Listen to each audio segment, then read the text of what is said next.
At ngayon, bago natin simulan ang ating klase, magtatawag ako ng pangalan upang manalangin. Miss Ihar. Meron siya.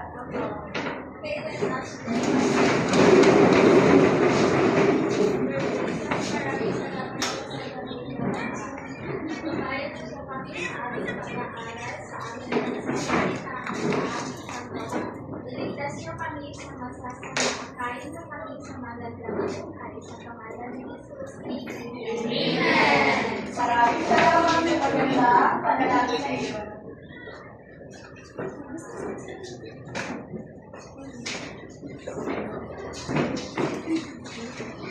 At ngayon, magtatawag ako ng pangalan upang malaman sino ang mga lumiban ngayon sa ating klase.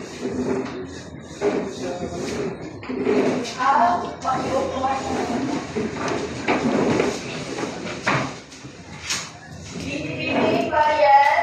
Present po. Narito po. Binibining Gandhi. Meron ba siya? Absent po. Binibining Marian. Present po. Yung Narvaez. Meron siya? Lali. Wala akong iba ngayon sa akin.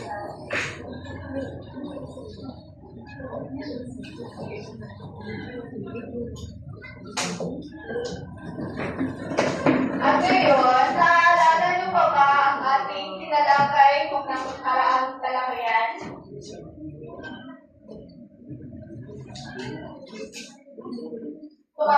Itaas ang kamay sa gustong magsagot.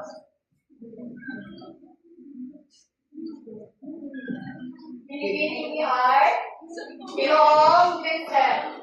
Pamahalaan ko Manuel po. Magaling! At ngayon, bigyan natin siya ng Darla Club. Alam niyo ba yun? Hindi po. Sige. Ipapakita ko kung paano siya gawin. 1, 2, 3. 1, 2, 3. Ding! Ang koto! Darla! Ngayon, kayo na naman. 1, 2, 3. 1, 2, 3. Ding! Ang koto! Darla!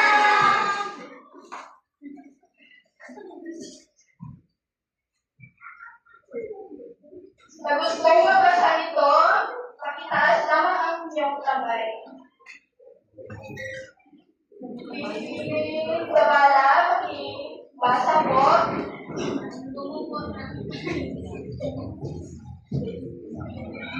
Patuloy mo. Makinig sa guro.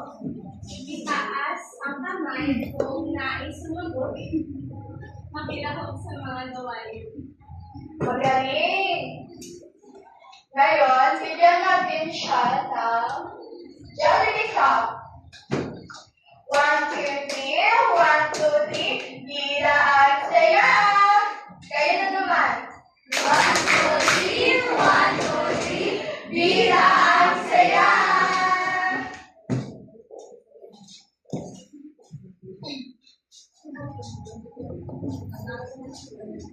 Hi! Hello! Magandang umaga mga mag-aaral. Magandang umaga po. Basta kayo? Okay lang po. Ako si Teacher Jordan K. Daniel. Gusto niyo pa ng laro? Opo! Sino gusto ng laro? Ngayon, may hinahandang laro si Teacher ang aktibidad. Babasahin ni Teacher ang tanito. Makinig kayo, ha? Tumayo kung ito ay nagpapakita ng pansarili at pag-unlad at sabihin ang salitang kalayaan. At umupo naman kung ito ay nagpapakita ng di magandang gawain at sabihin ang kapabayaan. Halimbawa dito, nagtatapo ng basura sa ilog. Ito ba ay salitang kapabayaan o kalayaan? Kapabayaan. Tama, very good. Umupo lamang kayo kung ito ay salitang kapabayaan. At umayo kung ito ay salitang kalayaan. Naintindihan ba mga mag-aaral? Opo! Okay. Simulan na ni teacher ang katanungan una. Okay, makinig kayo ha? Opo! Okay, ito ang katanungan. Tinatapon ng mga tao sa barangay ang basura sa tamang lalagyan. Ito ba ay kalayaan o kapabayaan? Kalayaan! Very good. Bakit ka sabi ng kalayaan? Okay, Alicia? Kasi po tinatapon po sa tamang kagayan or masamang mga Very good. Bigyan natin siya ng tatlong palakpak. Okay. Pangalawang katanungan, ito ay nagtatapon ng chemical sa ilog ang isang pabrika. Ito ba ay salitang kapabayaan o kalayaan? Kapabayaan. Very good.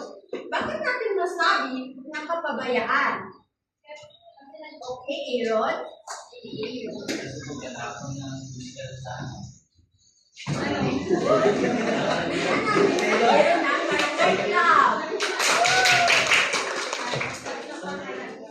Yung katanungan naman, nagtatanim ng puno ang mga kabataan tuwing linggo. Ito ba ay salitang kapabayaan o kalayaan?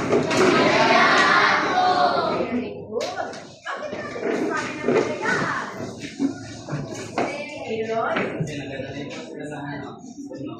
Very good. Ito naman, sa pang-apat na katanungan.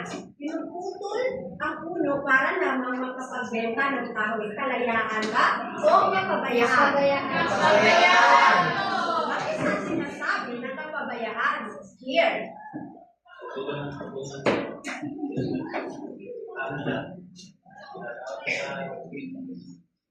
Tama ba, class? Sa muling katanungan, gumamit ng itugas sa palengke. Ito ba ay salitang kalayaan o kapabayaan? Kalayaan! Very good. Bakit natin nasabi ng kalayaan? Siyempre po, ginagamit po natin sa ibang harap ng politiko or paglalagyan po ng Very good. Ito naman sa mga katanungan, si teacher.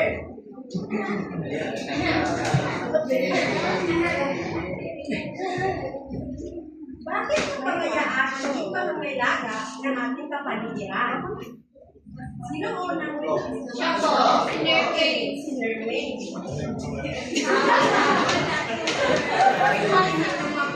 Bago magtaas ng kamay.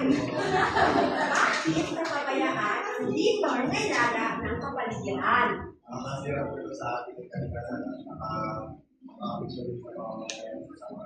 Tama ba si Nerwin class? Dahil siya, may reward siya.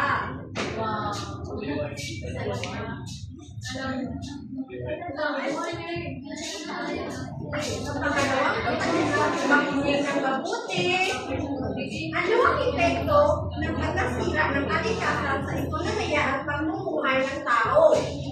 Okay, sabayan. First, nakakasya po siya ng sa pagsulong natin or pagpupulari ng mga masuna is nakakatulad po ito ng pagbaha at saka nasusunod po tayo ng mga plastic o nakakasira po siya sa ating ozone layer. Then, naapektuhan po siya because kung masisira po yung ozone layer natin is malaking epekto po ito sa pangangailangan dahil sa ingay mga ripoli. Dahil tayo, So, atin na naman ang sa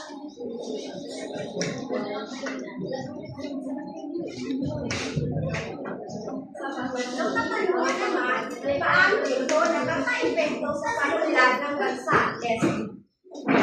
ano po ang epekto ng pagkasira po or sa nakakapekto po siya sa pag-usad ng ating bansa kasi ba po tayo kukuha ng mga enerhiya o kinukuha po ng ating mga from pagkain or yaman natural resources po natin Dapat katagahan natin ang ating kapaligiran. Okay, Leslie, kumuha ka na ng iyong.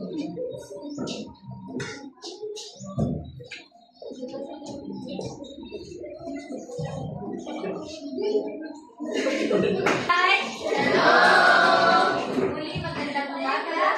Magandang hapon! Okay, bago ako magsimula, may papakilala muna ako. Ako pala si Gina Leslie Oligasan. Ako ang inyong guro ngayong umaga sa ating bagong talakayin. Tatalakayin pa sa atin. Nag-enjoy ba kayo sa ginawang aktibidad kanina? Okay. Handa na ba kayo makinig sa bagong aralin na ating tatalakayin ngayon? Ako yan. Nais ko munang ipaalala ang ating mga alituntunin. Basahin muna natin ang unang alituntunin. Ng maayos! Meron ako mga bata na nakikita na hindi nakaupo na maayos. Paano makaupo ang basics? Pangalawa, basahin natin. Makinig sa guro!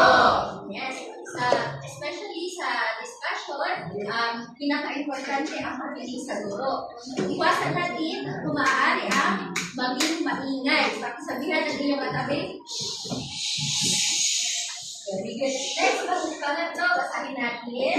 Itaas ang kamay kung nais sumagot. Okay, kung gusto niyo sumagot, mamaya, maaari niyo na itaas ang kamay. Or kung meron tayong katanungan or may papaalam kayo, itaas ang kamay. Ang huli, mapilahok sa mga gawain. Mamaya, mayroon pa tayong gagawin mga aktividad. So, i-select ang inyong participation. Next, para sa ating pagpapatuloy, basahin mo natin ang ating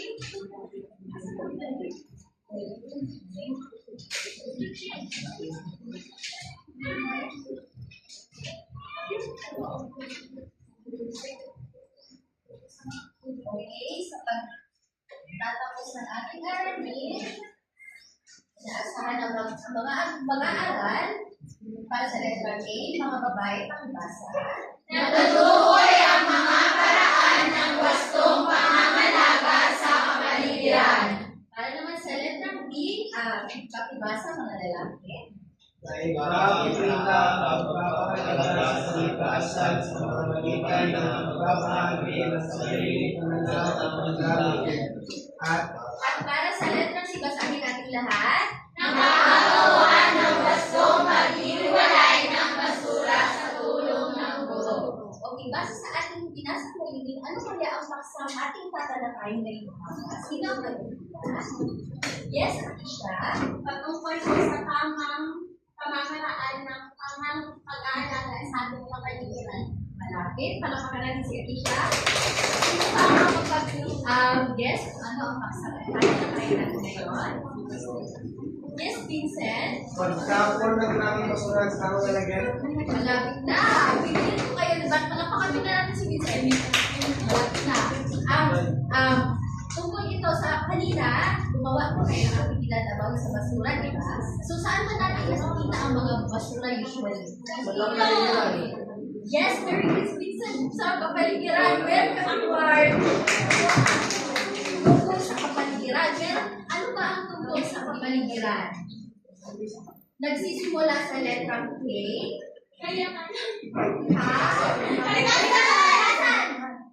Yung sabi kanina ni Vincent, kapaligiran. Ano ang tungkol sa kapaligiran? Kapaligiran. Kalinisan, pwede. Oh, sige. Si Rita? Teacher daw. Teacher. Sasabihin na ni teacher. Ang paksa natin tatalakayin ngayon ay tungkol sa pakibasa grade C. Ang kahalagahan ng pangangalaga sa kapaligiran. Okay, ano ba ang kahalagahan ng pangangalaga sa kapaligiran? Sino merong opinion or idea tungkol dito? Yes, Vincent? Mahalaga po, mahalaga natin kapaligiran kasi ito po tayo nabubuhay at para maiwasan po yung mga pollution at saka pagkasira po ng kalikasan natin. Tama ba ang sinabi ni Vincent? Meron ulit yung word si Vincent. Tama ang sinabi ni Vincent. Mahalaga ang pangangalaga sa ating kapaligiran para maiwasan natin ang mga pollution. Base dito sa ating susunod na picture, basahin natin itong sa kaligtasan sa kalamidad.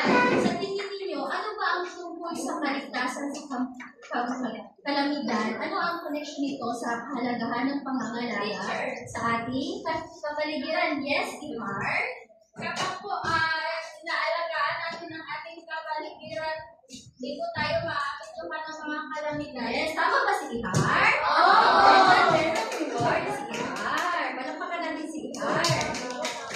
Base sa sinabi ni Ihar, maiiwasan natin ang mga kalamidad or sakuna. Tingnan niyo sa picture natin. Ano ba itong nandito sa unang picture? Ano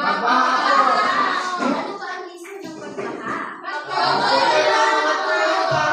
Yes, kung inaabuso natin ang pagputo ng mga punong kahoy, maapektuhan tayo. Magkakaroon ng pagbaha sa ating lugar. Next up, ang pangalawang picture, ano ba? Landslide! Yes, landslide. Wala ng puno, magkakaroon ng landslide din sa ating lugar. Kung naubos na ang mga puno, kung meron malakas na ulan or rainfall, magkakaroon ng landslide. Sa pangatlong picture, ano kaya ito? Matinding panahon! Yes, matinding ang panahon. Sino naman naka-experience ito ng matinding panahon sa labas? Sa lahat po. Yes, sa tingin ninyo, healthy ba ang ating kapaligiran? Hindi po! Ano ba ang reason nito?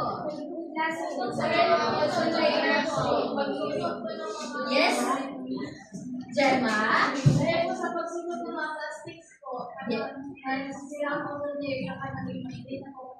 Yes, very good. Just very good.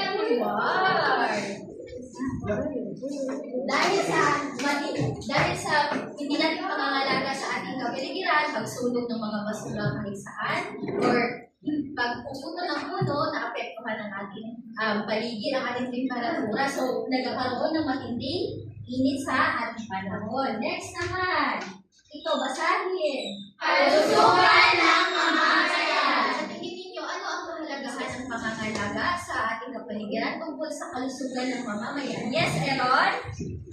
For example, kaya po tayo or natapos ng pagkulang kahit sa Tama ba si Aaron? Opo. Dahil dyan, meron siyang reward. Yes, tama si Aaron. Nakaka-apekto ang mga polusyon sa kalusugan ng ating, sa bawat isa sa atin. So kung merong polusyon sa hangin, nalalakap natin ang mga polusyon na ito or yung masamang hangin, so magkakaroon ito ng epekto sa ating kalusugan. Magkakasakit tayo, tulad ng asthma, or meron tayong mga lung problems, gano'n. So, apektuhan ang ating kalusugan. Siyempre, dito nakita ninyo sa unang picture, malusog at masaya yung pamilya. Dahil ang kanilang kapaligiran ay malinis. So, walang polusyon. Sa kabila naman, puno-puno na basura, usok ng pabrika, or mga sunog at ang bayan. So, naapektuhan ang kalusugan ng mamamayan. Next, pang-apat. Balancing ecosystem. Ano kaya ang balancing ecosystem? Sino ang may idea kung ano ang kahalagahan o pangangalaga or connection nito sa balancing ecosystem? Yes, Anisha? Pag meron po tayong balancing ecosystem or ecosystem is nakakatulong po siya or mahalaga siya sa ating namamayan kasi magkakaroon po tayo ng maganda at maayos na kapaligiran. Yes, very good. Palakpakan natin si Anisha. Siya, chance na bumunas at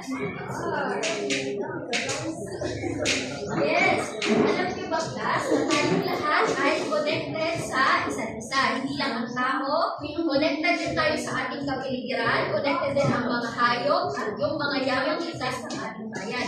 For example, kung ang ating mga likas na yamang tubig, ang ilog, lawa, at saka ang dagat, pag ito ay puno na ng polusyon, basura, ano ang magiging nito? Resulta sa atin.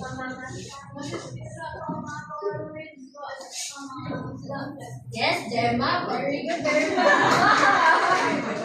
Tama, masisira ang mga corals, mawawalan na, tirahan ang mga isda at maapektuhan din ito ang mga mangingisda. So, dito, ang hanap buhay din ay maapektuhan din. So, yan ang balancing ecosystem. Mahalaga halimbawa niyan.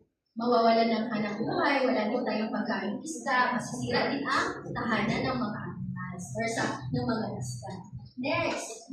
Letter B na naman. Basahin natin. Kinabukasan ng sunod na henerasyon. Ano naman kaya ang connection nito sa pangangalaga? Yes? Yes, Teacher, kapag tayo po ngayon ay sisira ng ating kapaligiran, pagdating ng panahon at pagdating po ng ating mga anak, wala na po silang mga anak, sinisira po natin yung kalikasan po natin. very good. Ano pa rin natin yes, welcome Lord. Yes, kung sira na ang ating kapaligiran, sira na din ang mga likas na yaman natin. Sa tingin nyo, may makuha pa ba or may papasok pa ba tayo sa susunod na henerasyon? Wala na po. Wala na po. Kung sira na ang mga likas na yaman, konektado na din, sira na din ang ating kapaligiran. So, magkakaroon ito ng malaking epekto sa mga susunod na henerasyon. Next, meron tayong mga paraan sa pangangalaga ng kapaligiran. Basahin is The 3 R's. Reuse, recycle. Alam niyo ba kung ano ang remark? Yes, Nakikita niyo yan, no? Ano kaya ang reduce? Yes, Akisha? Ang reduce po is ang pagbabawas natin ng paggamit ng mga cellophane. So instead of paggamit natin ng mga cellophane like eco bag na lang o yung mga hindi nakakasira sa kalikasan. Yes, palapagan natin si Akisha. Pwede kang bumunod ng ating reward. Yes, ang reduce ay pagbabawas ng mga basura. So, kung hindi natin kailangan ng mga plastic, iwasan natin gumamit ng mga plastic. So, instead, ang gamitin natin yung mga tubag, yung mga kalekera tayo. How about sa reduce? Yes? Maureen? Ano ang reduce? Sabi po yung parang gamitin na ba ulit yung mga gamit bawal po yung pag DIY po Tama yun, dapat yun. DIY pa po ng nalagay ng mga water na galing sa natin. Yes, very good. Maaari kang bumuna sa reward. Yes, ang reuse ay yung mga maaari pa natin magamit. Instead ay hindi na, pwede, maaari hindi mo na natin itapon. So, gamitin pa natin ulit. Gawin natin DIY or mga crafts pa. How about sa recycle? Dito na sa yes, Tamar? Yung ano po yung kumari po nagamit ako ng mga bottles or mga water bottles, i-recycle mo po like gawin po flower base, lalagyan ulit ng tubig. Yes, very good. Great. Yung reward. Yun ang recycle. So, yung mga plastic bottles, maaari pa natin gawing other crafts or yung mga gamit sa bahay na pwede natin i-recycle o gamitin natin. Next. Basahin.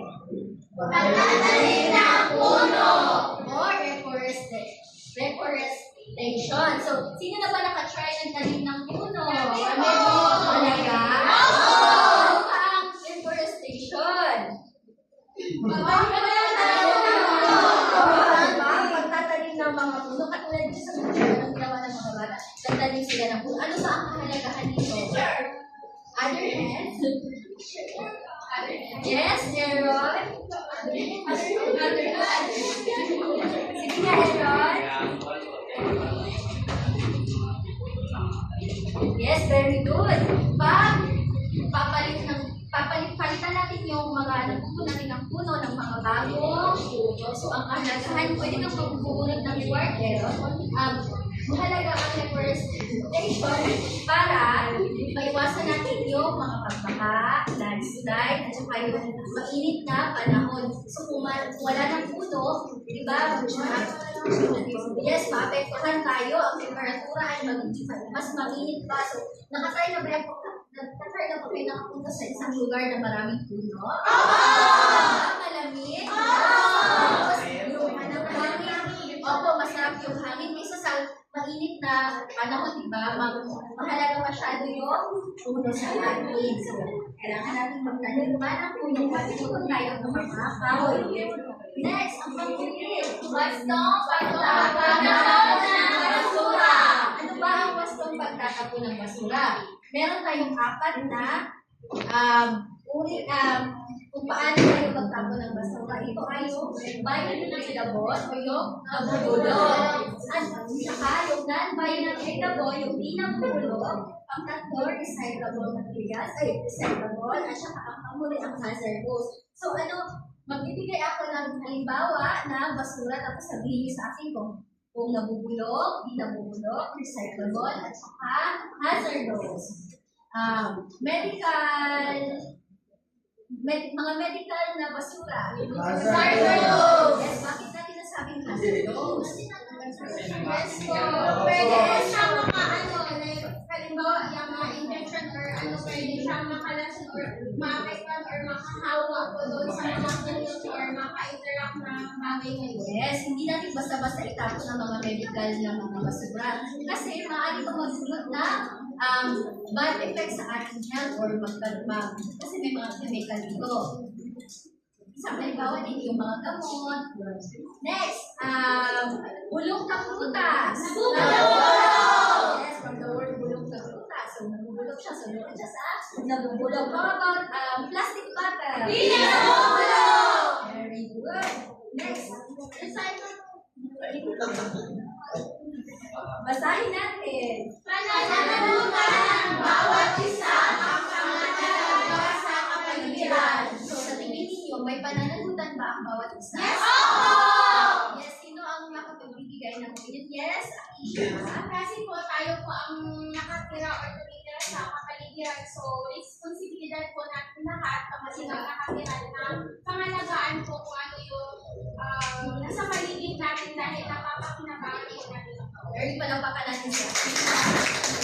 Alam niyo, class, ang kalayaan ay hindi lang tungkol sa kalayaan natin sa pananakot ng mga ibang dayuhan sa ating bansa. Ang kalayaan din ay tungkol sa pagkakaroon ng paninindigan or responsibility na mahalin natin ang ating bayan. Kasali na doon ang ating kalikasan, ingatan natin. So, tapon natin ang maayos sa ating mga basura. Kung kaya natin magtanim ng puno kung maaari para sa ating paligid, para makapagbigay ng magandang sa ating kapaligiran. At tumulong tayo sa mga iba pang gawain na nagbibigay tulong para sa kalinisan ng ating kapaligiran. Dahil ang kapaligiran ay konektado ito sa ating kalikasan. So, connected ito sa bawat isa sa atin. So, palampakan niyo ang inyong mga sarili.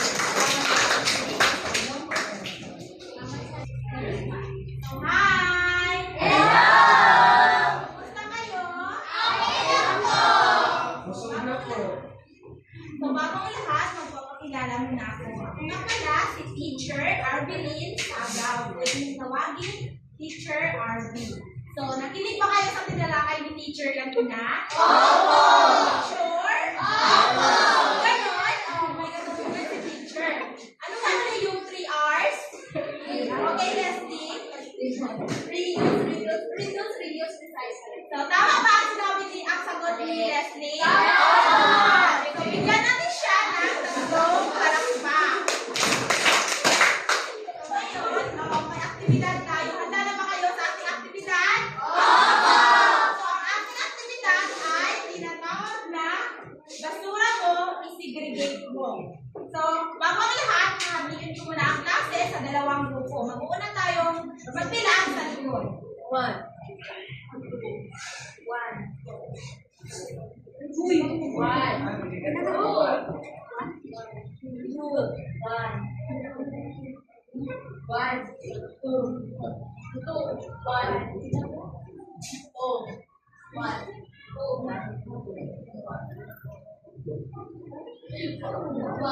Oh. So, lahat ng grupan dito, dito ang grupan, dito ang dito na lang. Lahat tayo makapunta na sa kanilang mga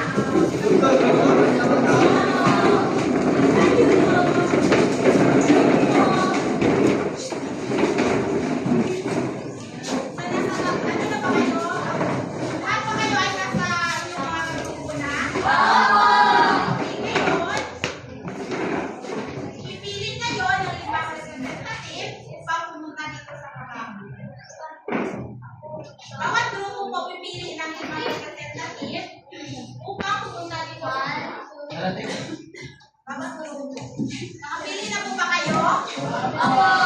So, ang mga representative po ng bawat grupo ay nakita dito sa harap. Lima po. Lima bawat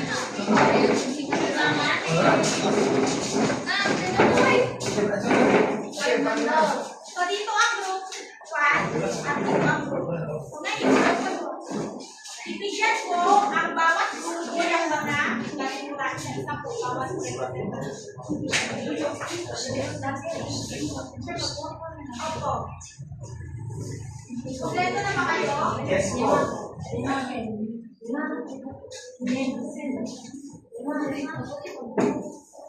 Nakakuha na po. Nakakuha ba kayo?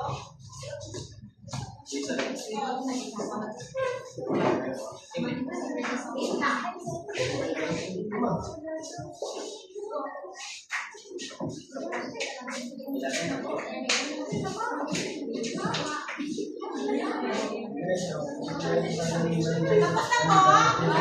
Okay po, mag-ano po kayo dito yung mga group 1, magpila po dito tsaka yung group 2.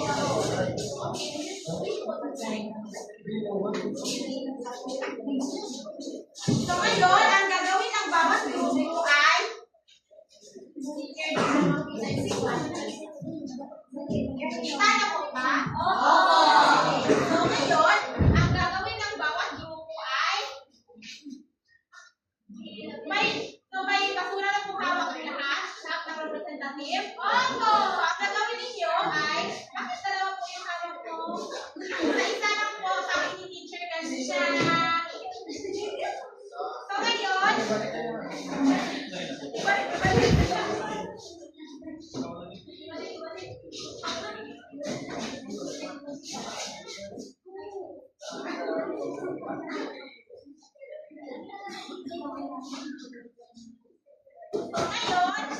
base sa basurang inyong hawak, itatapon niyo po ito or ilalagay niyo sa mga kahon na nandito sa lamesa. So, itatapon niyo po yung mga basura na yan sa kahon na sa tingin niyo siya dapat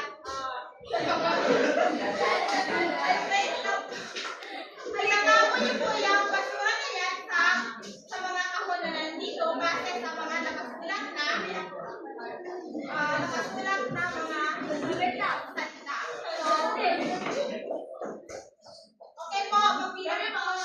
Okay. So, ang unang representative dapat yung so, itapon niyo po kung saan siya dapat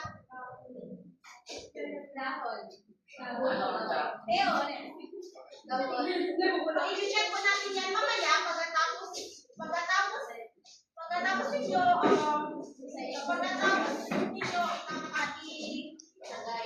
ilagay dito sa mga so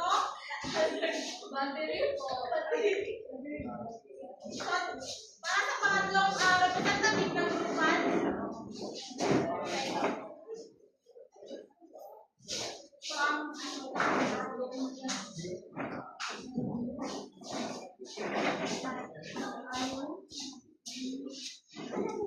so, tignan natin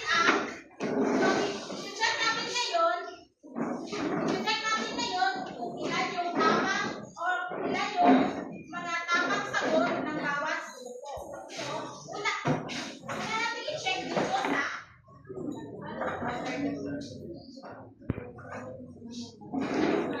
I have the rules. So, tignan natin. So, nilagay ng mga group 1 and 2 dito ang battery. Tama ba? Battery Opo. Tama ba? Opo. Okay, bakit nyo nasabi na dito siya dapat ilagay sa harder rules? Teacher. Okay. Hindi resi ang okay, tama. So ngayon, ito naman. Tama ba na dito nilagay ang Opo. expired na gamot? Opo. Tama ang group 1 at group 2. So ngayon, dito para sa nabubulok, tama ba na nilagay dito ang karton sa nabubulok? Opo. Bakit? Bakit nyo nasabi? Wala ka.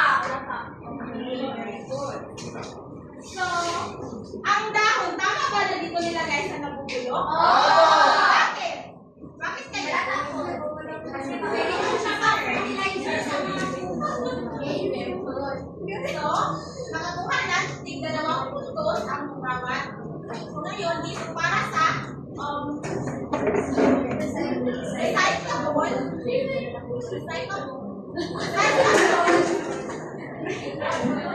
Tama ba na dito nilagay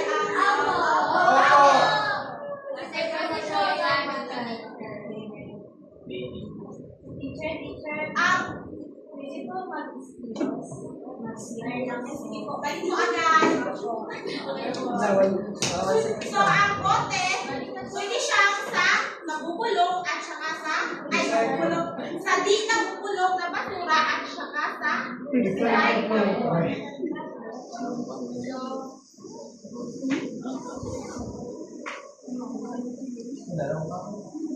So, ang nanalo na grupo ay ang, dito kaya? 1, 1 and 2. 1 and 2.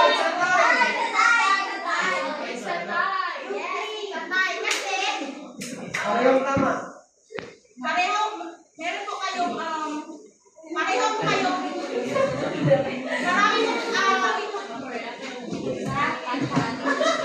po yung tama na yung sagot at saka. So ngayon, bago natin tapusin natin ang ating aktibidad, may tanong muna si teacher. Nakikinig pa ba ang lahat? Okay. Bakit kaya mahalaga na marunong tayo mag-segregate ng mga basura? Paano pwede makalat?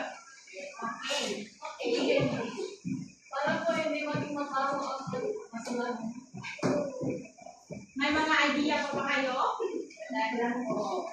Okay, mahalaga na alam natin mag-segregate ng basura upang hindi upang na papanatili natin ang kalinisan sa ating papanatili. Wala.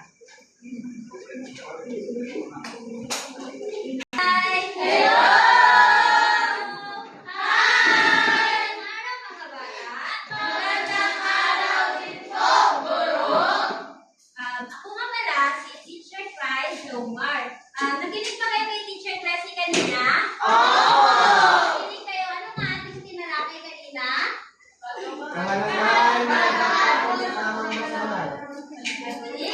Dahil dyan,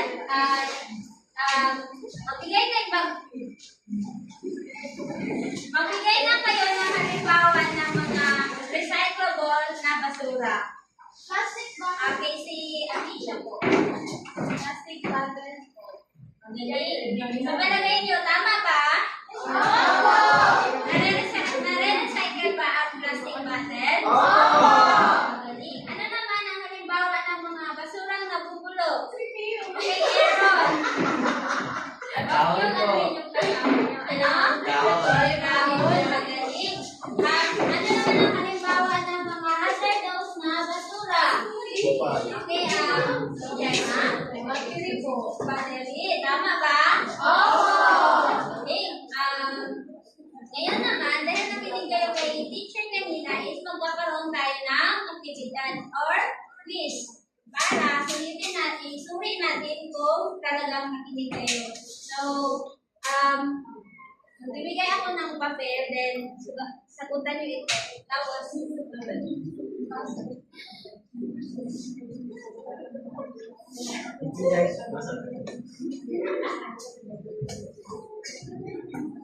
ang panuto dito is, lagyan na, ay sulat ang salitang tama kung gusto ang pahayag.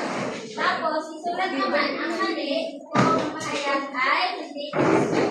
So, sa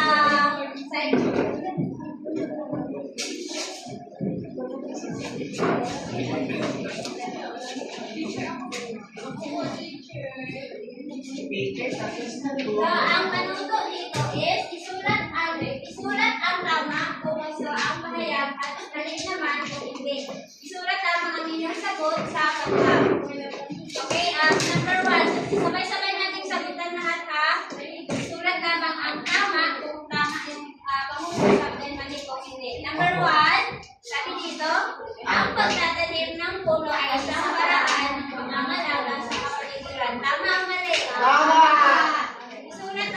note sa inyong papel, okay? Huwag yung sabihin. Okay, number 2. Number 2 na ha. Maaari itapon ng basura kung saan. Tama o mali, isulat lang, huwag nyo nang sabihin. So, sa next part, sa SAR, suriin natin ito. Ang sabi dito sa panuto is, basahin ang sitwasyon at sagutin ang tanong. Bawat kasagutan dyan is merong 3 puntos. So, isulat ang inyong sagot sa likod. Basahin number 1. Ang sabi sa number 1 is, sa isang barangay, maraming tao ang nagtatapon ng basura sa kanal. Kaya nagbabara ito tuwing umuulan. Ano ang dapat gawin ng mga mamamayan upang maiwasan ang problemang ito? Isulat na yung sagot ninyo sa likod. Tapos na? Okay, ngayon is i-check natin siya. Change paper with your toothpick. Nag-shift kayo? Nag-shift na lang kayo. So, change paper with your toothpick. Okay, number 1. Ang sagot, tama o mali? Magaling. Sa number 3. Sinong nakakuha ng perfect score? Ngayon, ipasa na ang mga gawin. Kapit lang guys.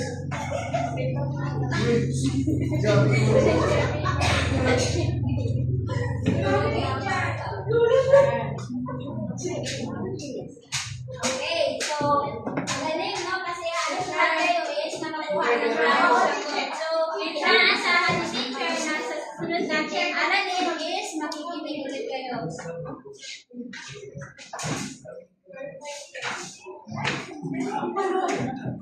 So, kamusta mga mag-aaral? Dahil sa ginawa niyo kanina, kumuha kayo ng kwaderno ninyo sa assignment. At kopyahin ito.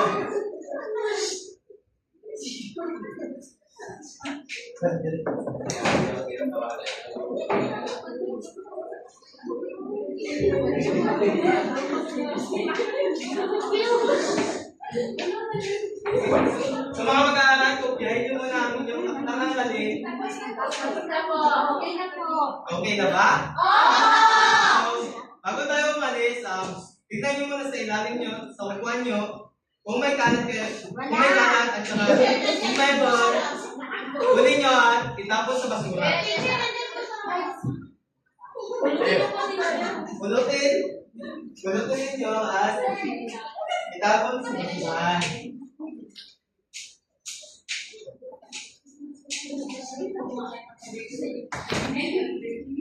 So, paalam mga mag-aaral,